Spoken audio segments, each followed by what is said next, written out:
நண்பர்களே வணக்கம். இன்று 2026 ஆண்டு மே மாதம் 6ஆம் தேதி. ஹோர்முஸ் நீரிணையில் பயங்கர தாக்குதல் நடந்துகிட்ருக்கு. போர் நிறுத்தம் நடந்து கொண்டிருக்கிறதோ என்று உலகம் நினைத்து கொண்டிருக்கும்போது அந்த போர் நிறுத்த ஒப்பந்தத்தை எல்லாம் மீறி இப்போது ஈரானை இந்த உலகத்திலேயே அழித்து துடைத்து எரிந்து விடுவேன் அப்படின்னு ட்ரம்ப் சொல்லுகின்ற அளவுக்கு அங்கே ஒரு தாக்குதல் நடந்திருக்கு. அதை பற்றி நாம் பார்க்க போகிறோம். அதை போன்று இஸ்ரேல், லெபனான் அங்கு என்ன நடக்கிறது என்பதையும் நாம் பார்க்க போகிறோம். அமெரிக்க, ஈரான் இந்த போரில் ஐக்கிய அமீரகம் இதில் ஒரு இடத்துல மிகப்பெரிய தாக்குதல் நடந்திருக்கு. அதை பற்றியும் நாம் பார்க்க போகிறோம். காசாவில் போர் நடந்துகிட்டு இருக்கிறதுனால அங்கேருந்து இடம் பெயர்ந்து கேம்ப்ஸில் இருக்கிறாங்க இல்லையா, அந்த கேம்பில் இருக்கிறவங்க மிகப்பெரிய ஒரு வாழ்க்கை அழிவை சந்தித்து கொண்டிருக்கிறார்கள். அது என்ன என்றையும் நாம் பார்க்க போகிறோம். அதுக்கு பிறகு ஹாண்டா வைரஸ் அப்படின்னு ஒரு மிகப்பெரிய வைரஸ் அது ஒரு இடத்துல பரவி இருக்கு. அதனால் ஏற்கனவே ஒரு 2 பேர் இறந்துருக்கிறாங்க. ஒருத்தவங்க இந்த ஹாண்டா வைரஸ்லேருந்து தாக்கப்பட்டிருக்கிறாங்க. அது குறித்தும் நம்ம இன்றைக்கு பார்க்க போகிறோம். ஈரான் அணு ஆயுதம் வச்சுருக்கு. அதை அவங்க ஒழிச்சிடணும். இனிமேல் அவங்க அணு ஆயுதம் சம்பந்தமாக எந்த விதமான ஆய்வையும் நடத்தக்கூடாது அப்படிங்கிற ஒரு ஒப்பந்தத்தை அவங்க கொடுக்கணும், ஒரு உத்தரவாதத்தை அவங்க கொடுக்கணும் அப்படின்னு சொல்லிட்டு அமெரிக்கா என்ன பண்ணாங்கன்னா, போன வருஷமே அதனுடைய பேச்சுவார்த்தை நடந்தது, தாக்குதல் நடந்தது ஜூலை மாதங்களில் 2025 ஜூனில். ஆனால் அதுக்கப்புறமா 2026 பிப்ரவரி 28ஆம் தேதி அமெரிக்கா ஈரான் மேலே போர் தொடுத்துச்சு இல்லையா. போர் நடந்து கொண்டே இருந்தது. அதுக்கப்புறமா ஏப்ரல் 8ஆம் தேதி அதில் போர் நிறுத்தம் பண்ணிக்குவோம் அப்படின்னு சொல்லிட்டு ஒரு இடைவெளியாக ஒரு போர் நிறுத்த ஒப்பந்தம், போர் நிறுத்தத்தை 2 பேருமே ஒத்துக்கிட்டு போர் நிறுத்தம் பண்ணாங்க. ஆனால் அதை தொடர்ந்து இஸ்லாமாபாத்தில் இந்த போரை நிறுத்த வேண்டும் என்கின்ற ஒரு பாகிஸ்தானில் இஸ்லாமாபாத்தில் சமாதான பேச்சுவார்த்தை நடந்து தெரியும். அந்த சமாதான பேச்சுவார்த்தை அதுக்கு பிறகு ஃபெயிலியர் ஆகிடுச்சு. ஒரே நாளில் தான் பேசினாங்க, அதுக்கப்புறம் ஃபெயிலியர் ஆகிடுச்சு. சமாதான பேச்சுவார்த்தை நடந்து கொண்டு இருக்கும்போதே அது முடியும் போதே அமெரிக்க கப்பற்படை சென்காம் அப்படின்னு பேர், சென்ட்ரல் கமாண்ட். அந்த சென்காம் என்ன பண்ணாங்க, அங்கே ஹோர்முஸ் நீரிணையில் தாக்குதல் ஆரம்பித்தாங்க. அதுக்கு பிறகு இப்போது அது போர் நிறுத்த ஒப்பந்தம் இருக்குதா இல்லையா அப்படின்னு ஒரு குழப்பம் இருந்து கொண்டே இருந்தது. இந்த கட்டத்தில் இடையில் இங்கிலாந்திலிருந்து இளவரசர் சார்லஸ் அவர்களும் அவருடைய மனைவி காமிலாவும் அங்கே போயிருந்த பொழுது கொஞ்சம் அமைதியாக இருந்தது. ஆனால் போன வாரம் திரும்ப ஒரு மிகப்பெரிய தாக்குதல் நடந்திருக்கு. ஒரு டொனால்ட் ட்ரம்ப் என்ன சொல்லியிருக்கிறாருன்னா, அவங்க ஹோர்முஸ் நீரிணையை முழுமையாக அவங்களுடைய கட்டுப்பாட்டிலிருந்து, ஈரானுடைய கட்டுப்பாட்டிலிருந்து அவங்க விலகிக்கணும். அப்படி விலகிக்கலை அப்படின்னாக்கா அமெரிக்க கப்பற்படை என்ன பண்ணணும்னா, அங்கே இருக்கிற ஈரானை மிக உலகத்திலிருந்து அழித்து ஒழித்து விடுவார்கள் அப்படின்னு நேற்று அவர் ட்வீட் பண்ணியிருக்கிறாரு. அதுக்கு அமெரிக்கா என்ன பண்ணியிருக்காங்கன்னா, ப்ராஜெக்ட் ஃப்ரீடம் அப்படின்னு சொல்லிட்டு இந்த நடவடிக்கைக்கு, ஏன்னா அங்கே இருக்கிற ஒரு 800 கப்பல்கள் அங்கே ஹோர்முஸ் நீரிணையில் எங்கேயுமே அங்கேருந்து பெட்ரோல் வச்சுக்கிட்டு அங்கே நின்றுட்டுருக்குறாங்க. 800 கப்பல்கள் அங்கேருந்து நவரவே இல்லை. இப்போது என்ன ஆயிடுச்சுன்னா, அது 800 ஒரு கப்பலில் மிகப்பெரிய கப்பலாக இருக்கும். ஒரு கப்பலில் 500 1000 பேர் கூட இருப்பாங்க. சில கப்பல்களில் 2000 பேர் கூட இருப்பாங்க அங்கே வேலை செய்கிறவங்க.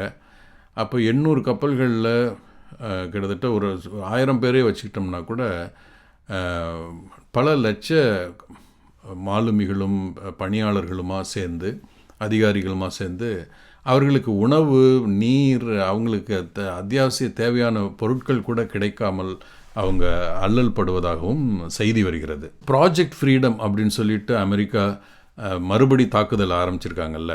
இப்போது கிட்டத்தட்ட 15,000 படை வீரர்கள், இராணுவ வீரர்கள், அங்கே கப்பற்படை வீரர்கள் அந்த ப்ராஜெக்ட் ஃப்ரீடத்தில் இருக்கிறாங்க. 15,000 கப்பல் படை வீரர்கள். அது மட்டும் இல்லை, அங்கே கைடட் மிசைல் டிஸ்ட்ராயர் அப்படின்னு சொல்லிட்டு அதிநவீன போர்க்கப்பல்கள் பல இருக்குது. 100க்கும் அதிகமான விமானங்கள் அந்த கப்பல்களில் இருக்கிறாங்க. எப்போ வேணாலும் தாக்குதல்களை நடத்துவதற்காக அந்த விமானங்கள் இருக்காங்க. அதோட நிறைய இப்போ ட்ரோன்ஸ் மூலமாக போய் அடிக்கிற இப்போ தொழில்நுட்பம் இருக்கு இல்லையா? அதனால் அந்த விமானங்கள், ட்ரோன்கள், லேசர்கள் மூலமாக வருகின்ற ஏவுகணைகளை தாக்கி அழிக்கின்ற லேசர் தொழில்நுட்பங்கள் இப்படின்னு சொல்லி ஒரு மிகப்பெரிய படையை வந்து அமெரிக்க கடற்படை அங்கே வச்சுருக்கு. அதை தாக்கு பிடிப்பதற்காகவும் அதை தாக்கி அழிப்பதற்காகவும் ஈரானிலிருந்தும் அவங்க வந்து ரொம்ப கடுமையான போன வாரம் வந்து நீங்கள் கேள்விப்பட்டிருப்பீங்க.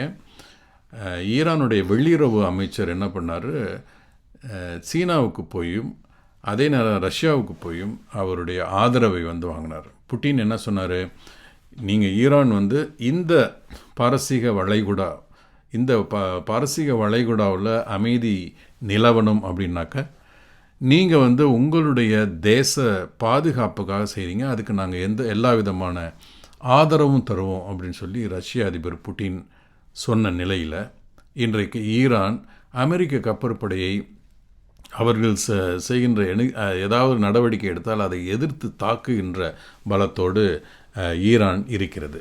வழக்கமாக என்ன நடக்கும்னா, ஒரு நாட்டுக்கும் இன்னொரு நாட்டுக்கும் சண்டை நடந்துச்சு அப்படின்னா, இப்போ இந்த நாடு என்ன சொல்லணும்னா, நாங்கள் அந்த நாட்டினுடைய இந்த போர்க்கப்பலை அழிச்சிட்டோம், இந்த விமானத்தை அழிச்சிட்டோம், இத்தனை பேரை சாகடிச்சிட்டோம் அப்படின்னு சொல்லுவாங்க. உடனே அடுத்த நாடு, எதிர் நாடு என்ன பண்ணுவாங்கன்னா, இல்லை அவங்க எதையுமே அழிக்கலை, அவங்க எந்த விமானத்தையும் அழிக்கலை, எந்த ஆட்களும் நாங்கள் வந்து இழக்கலை, அதே நேரத்தில் வந்து அவங்கள நாங்கள் வந்து இத்தனை போர்க்கப்பல்களை சுட்டோம், இத்தனை விமானங்களை சுட்டோம், இவ்வளோ அழிஞ்சு போச்சு அப்படின்னு சொல்லுவாங்க. இது வந்து வழக்கமாக எந்த போர்லேயும் நடக்கிற ஒரு விஷயம். அதே போன்று இப்போ என்ன நடக்குதுன்னா, ஈரானில் வந்து ஈரான் கப்பல்களை வந்து நாங்கள் அழிச்சிட்டோம் அப்படின்னு சொல்லி அமெரிக்கா சொல்ல ஈரான் வந்து அதை மறுத்துருக்கு. ஒரு பழமொழி இருக்குது, இங்கே அடித்தா அங்கே நெறிகட்டும் அப்படின்னு சொல்லி ஒரு பழமொழி நீங்கள் கேள்விப்பட்டிருப்பீங்க. அது மாதிரி ஈரான் என்ன பண்ணுறாங்கன்னா, போன வாரம் என்ன பண்ணாங்க, ஐக்கிய அரபு அமீரகம் இருக்குல்ல, யுனைடெட் அரப் எமிரேட்ஸ், அவங்க ஏற்கனவே பல ஆண்டுகளாக ஒப்பெக் என்கின்ற ஒரு அவங்களுக்குள்ள ஆயிலெலாம் எடுக்கிற அந்த கண்ட்ரீஸ்குள்ளே இருக்கிற ஒரு அமைப்பு, அவங்கெல்லாம் சேர்ந்து தான் வந்து ஓகே இந்த வாரம் அல்லது இந்த நாள் ஆயிலுடைய கச்சா எண்ணெயுடைய விலை இவ்வளவு இருக்கும் அப்படின்னு அவங்க ஃபிக்ஸ் பண்ணுறது தான். அப்போ அப்படிப்பட்ட அந்த ஒப்பெக் கண்ட்ரீஸ், அந்த வளைகுடா நாடுகளில் எண்ணெய் எடுக்கின்ற நாடுகள்லாம் சேர்ந்து வைத்திருக்கின்ற ஒரு அமைப்பு, கூட்டமைப்பு. சில ஊர்கள்லாம் என்ன பண்ணுவாங்க, அந்த வணிகர்கள்லாம் சேர்ந்து கூட்டமைத்து அவங்க சொல்கிற ப்ரைஸ் தான், அரிசி இவ்வளோ விலைக்கு விற்கணும், பருப்பு இவ்வளோ விலைக்கு விற்கணும் அப்படின்ட்டு அவங்க சொல்கிறாங்க இல்லையா? அதே போல் எண்ணெய் வந்து கச்சா எண்ணெய் இவ்வளோ விலைக்கு தான் விற்போம், ஆனால் அங்கே தான் அதிகமான ரிசர்வ் இருக்குது, அவங்க வச்சது தான் சட்டம் அப்படிங்கிற மாதிரி இருந்தது. அந்த ஒப்பெக் அந்த கண்ட்ரி, அந்த அமைப்பிலிருந்து யுனைடெட் அரப் எமிரேட்ஸ் வந்து போன வாரம் விலகிட்டாங்க. நாங்கள் வந்து இனிமேல் நாங்கள் வந்து ஃப்ரீயாக அந்த அமைப்புகிட்ட சொல்ல வேண்டிய தேவையில்லாமல் எங்களுடைய எண்ணெய் விலையை நாங்களே வச்சுக்குவோம்ப்பா, நீங்கள் சொல்ல வேண்டியதில்லை அப்படின்னு சொல்லிட்டு அவங்க விலகிட்டாங்க. அது வந்து மிகப்பெரிய ஒரு அந்த ஒப்பெக் கண்ட்ரீஸ் விலகிட்டதுனால, அது யுனைடெட் அரப் எமிரேட்ஸ் விலகிட்டதுனால, அது ஒருவேளை அமெரிக்காவுக்கு லாபமாக இருக்கலாம், இஸ்ரேலுக்கு லாபமாக இருக்கலாம் அப்படின்னு பலரும் கணித்தார்கள். இப்போ அதை என்ன பண்ணிச்சுன்னா, ஈரான் வந்து நேற்று அந்த யுனைடெட் அரப் எமிரேட்ஸில் ஒரு இடத்தை ஒரு பெரிய குண்டு போட்டு எரிச்சு, அங்கே பெரிய புகை மண்டலமாக இருக்குது. யுனைடெட் அரப் எமிரேட்ஸில் வந்து அந்த ஃபுஜைரா அப்படிங்கிற ஒரு இடம் இருக்குது. அந்த ஃபுஜைராங்கிற இடம் வந்து அந்த கச்சா எண்ணெய்களை வந்து ஸ்டாக் பண்ணி வச்சுருக்கிற இடம். அந்த ஃபுஜைராங்கிற அந்த இடத்துல நிறைய ஈரான் வந்து குண்டு போட்டு தாக்கியிருக்கு. ஆனால் அதுக்கு முன்னாடி கிட்டத்தட்ட 15 மிசைல்ஸ், அதோட 4 ட்ரோன்கள், இதெல்லாம் வந்து அந்த 15 மிசைல்ஸ்லாம், ஏவுகணைகள்லாம் வந்து அந்த ட்ரோன்கள்லாம் ஈரான்லேருந்து வந்ததை நாங்கள் வந்து அடித்து சுட்டு வீழ்த்தியிருக்கோம் அப்படின்னு சொல்லிட்டு ஐக்கிய அரபு சொல்லியிருக்கு. ஆனால் ஒரு இடத்துல அந்த ஃபுஜைராவில் என்ன ஆயிருக்குனாக்கா, மிகப்பெரிய ஒரு இழப்பு ஐக்கிய அரபு எமிரேட்ஸ்க்கு நடந்திருக்கு.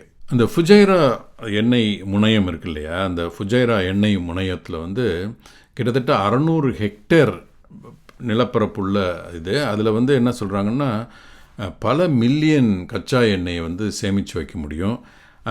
அந்த அந்த இடத்துல, அந்த ஃபுஜைரா இடத்துல வந்து பல மில்லியன் கச்சா எண்ணெய், நிறைய எரிபொருட்களை வந்து சேமித்து வைக்க முடியுமா. அதோட டீசல், பெட்ரோல், விமான எரிபொருள் இது எல்லாத்தையுமே சேமித்து வைக்க முடியுமா.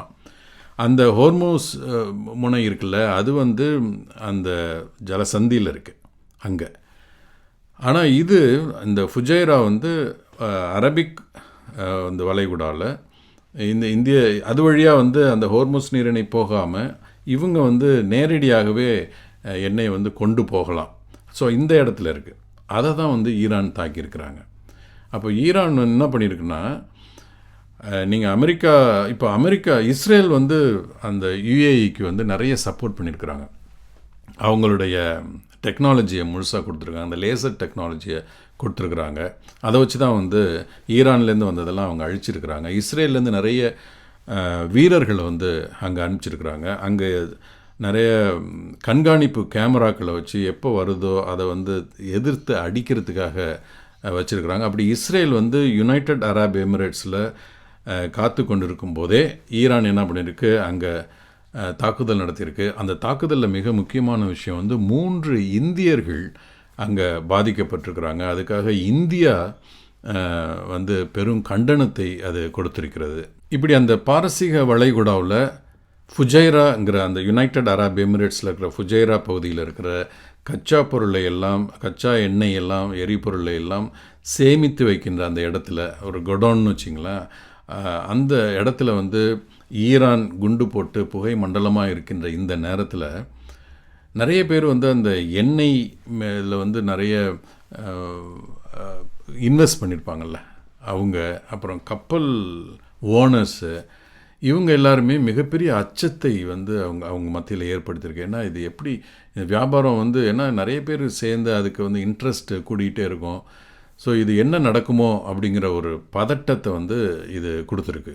ஏற்கனவே சொன்னல, அமெரிக்கா வந்து இந்த ப்ராஜெக்ட் ஃப்ரீடம், ஏன்னா அங்கே இருக்கிறத எல்லாம் ரிலீஸ் பண்ணிவிட்டு எல்லா கப்பல்களையும் நாங்கள் ரிலீஸ் பண்ணுறோம், எல்லா நாட்டுக்கும் நாங்கள் உதவி பண்ண போகிறோம், உலகத்து பொருளாதாரத்துக்கு பாதிப்பு ஏற்பட்டிருக்கு, அதனால் இதை வந்து எல்லாத்தையும் ஃப்ரீ பண்ண போகிறோம் அப்படின்னு சொல்லிட்டு அந்த ஹோர்மோஸ் நீரிணையில் ஈரானுடைய கட்டுப்பாட்டை வந்து அது தகர்த்துக்கணும், அதை எடுத்துக்கணும் அப்படின்னு சொல்லிட்டு அதுக்கு ப்ராஜெக்ட் ஃப்ரீடம் அப்படின்னு பேர் வச்சு ட்ரம்ப் என்ன பண்ணார், அங்கே வந்து கிட்டத்தட்ட ஈரானுடைய 7 கப்பல்களை வந்து படகுகளை நாங்கள் வந்து சுட்டு வீழ்த்திட்டோம் அப்படின்னு அமெரிக்கா கிளைம் பண்ணிச்சு. அப்படியெல்லாம் ஒன்றும் இல்லைங்க, அது மாதிரி எதையுமே பண்ணலை. நாங்கள் தான் வந்து இப்போ ஈரான்லேருந்து இங்கே யுனைடெட் அரப் எமிரேட்ஸோட ஃபுஜைரா அந்த இடத்துல நாங்கள் குண்டு போட்டிருக்கோம் அப்படின்னு சொல்லி அது அந்த அமெரிக்காவினுடைய கிளைம் இருக்கு இல்லையா, அந்த 7 படகு நாங்கள் வந்து சுட்டு தள்ளிட்டோம் அப்படிங்கிற கிளைம் வந்து அவங்க மறுத்துருக்குறாங்க. இந்த ப்ராஜெக்ட் ஃப்ரீடம் அப்படின்னு பேர் வச்சதை வந்து ஈரானுடைய வெளியுறவு அமைச்சர் என்ன பண்ணியிருக்காருன்னா, அது ப்ராஜெக்ட் ஃப்ரீடம் இல்லை, ப்ராஜெக்ட் டெட்லாக்கு.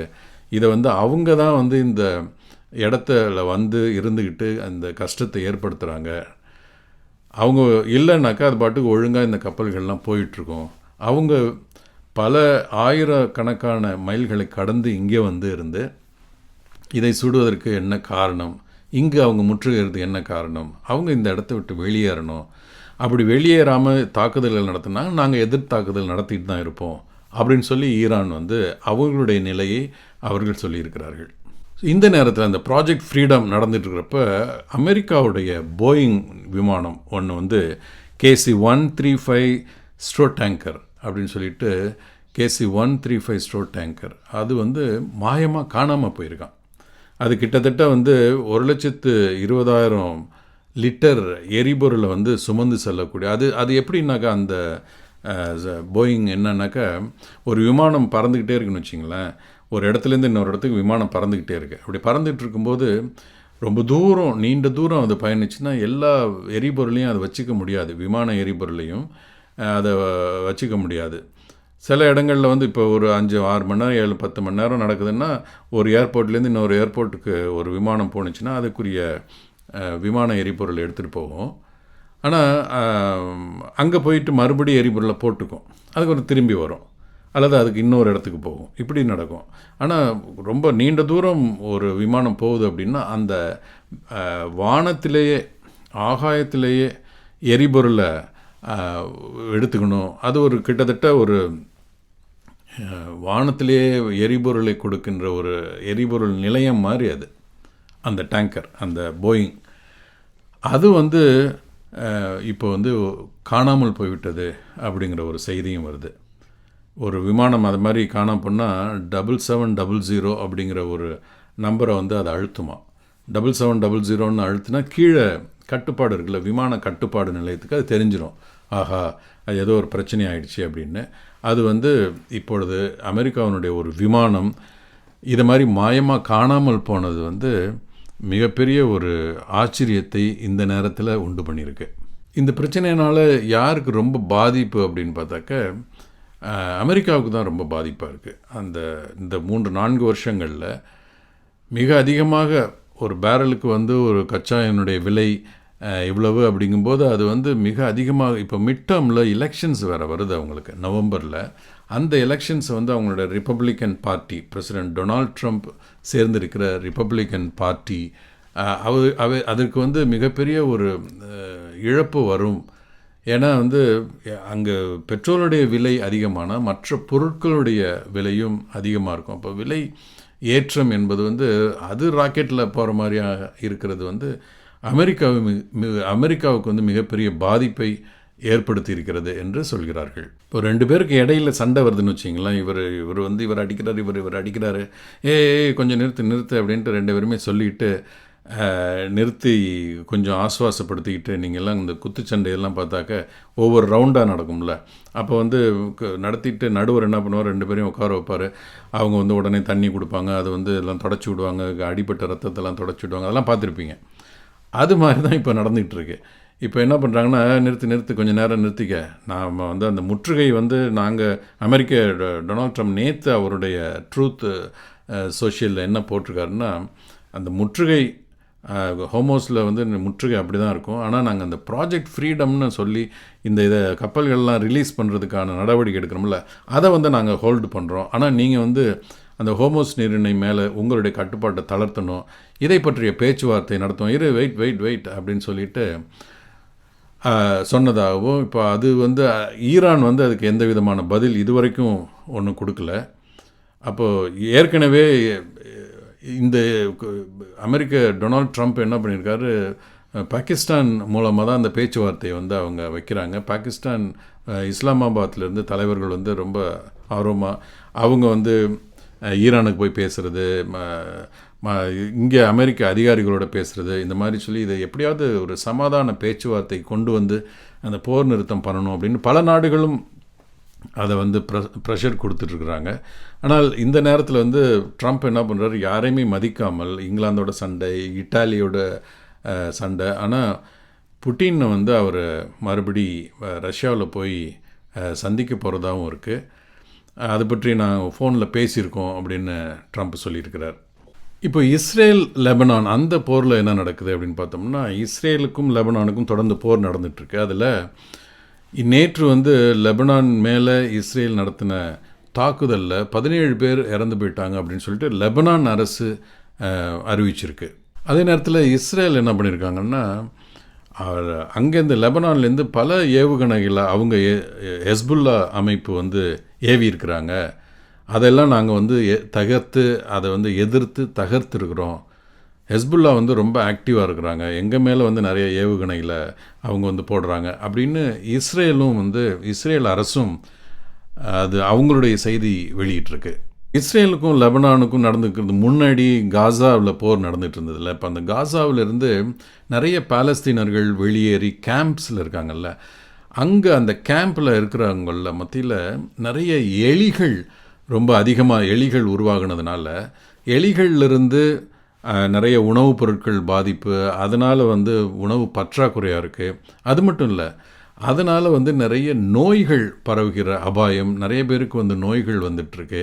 ஸோ ஏற்கனவே போரால் பாதிக்கப்பட்டு இப்போ கேம்பில் இருக்கிறாங்க. ஆனால் இப்போ அந்த கேம்பில் இருக்கிற இந்த பிரச்சனைகள்னால நிறைய பாலஸ்தீன மக்கள் நோய்வாய்ப்பட்டு அவங்க அவதிப்படுகிற நிலைமை இப்பொழுது இருக்கிறது. இப்போ காசாவில் வந்து கடந்த 2 வருஷமாக நடந்த போர், அதுக்கு பிறகு இந்த கேம்பில் 20 லட்சம் பேர் பாலஸ்தீனர்கள் இந்த மாதிரியான ஒரு சுகாதாரமற்ற சூழலில் இருக்கிறதுனால நிறைய எலி இருக்குதான், நிறைய எலி தொல்லைகள். திறந்தால் எங்கே பார்த்தாலும் எலிகள் இருந்ததுன்னா எப்படி இருக்கும்? ஒரு கேம்ப் இருக்குது, அதில் வந்து நீங்கள் உள்ளர சாப்பாடு வச்சுருக்கிறீங்க, அதில் எலி இருக்குது, அல்லது சாப்பாடு பொருட்களை வச்சுருக்கிறீங்க, அல்லது யாராவது வந்து உதவி செய்கிற ஒரு நிறுவனங்கள் அவங்க கொடுக்குற பொருட்கள் அதை சேமித்து வைக்கிற இடத்துல வந்து நிறைய எலிகள் இருக்குது. அங்கே இங்கேயும் எலிகள் அலைஞ்சிட்ருக்கு, சாக்கடையில், டாய்லெட்ஸில். அப்போ குழந்தைகள்லாம் எவ்வளோ பாதிப்பு இருக்கும். குழந்தைகள், பெண்கள், ஆண்கள் எல்லாருமே வந்து அந்த சுகாதாரமற்ற ஒரு சூழல் இருக்கிறதுனால இந்த காசாவிலிருந்து வெளியேறி வந்த பாலஸ்தீனர்கள் அவ்வளவு கஷ்டப்பட்டு நிறைய நோய்வாய்ப்பட்டு இப்போ இன்னும் அங்கே அதே ஒரு மிகப்பெரிய ஒரு போர் நடத்துகின்ற ஒரு சூழல் போல காட்சியளிக்கிறது. இதைவிட உலகத்தில் இருக்கிற மனிதகுலத்துக்கு மிகப்பெரிய ஆபத்தாக வந்திருக்கிறது ஹாண்டா வைரஸ். ஹாண்டா வைரஸ் அப்படிங்கிறது வந்து நிறைய இந்த நம்ம ஏற்கனவே எலிகள் பற்றி பேசணும் இல்லையா, அது மாதிரி எலி அவங்களுடைய மிச்சத்திலேருந்து வருது. ஏற்கனவே 2023 வந்து யுஎஸ் டேட்டா பிரகாரம் 9,000 கேசஸ் 1993 அமெரிக்காவில் மாத்திரம் 1993 அமெரிக்காவில் மாத்திரம் 900 கேசஸ் 900 கேசஸ் வந்து இருந்திருக்கு அப்படின்னு பார்க்குறோம். ஆனால் இப்போது 2026 வந்து ஒரு க்ரூஸ் உங்களுக்கு தெரியும், ஒரு க்ரூஸில் வந்து டூரிஸ்ட் போவாங்க. சின்ன க்ரூஸ் வந்து 200-300 பேர் போவாங்க. இப்போ ஆர்டிக், அண்டார்டிக்லாம் இப்போ பல இடங்களில் வந்து ஒரு கண்ட்ரிலேருந்து ஒரு போர்ட்லேருந்து இன்னொரு போர்ட்டுக்கு போவாங்க, டூரிஸ்ட் போவாங்க.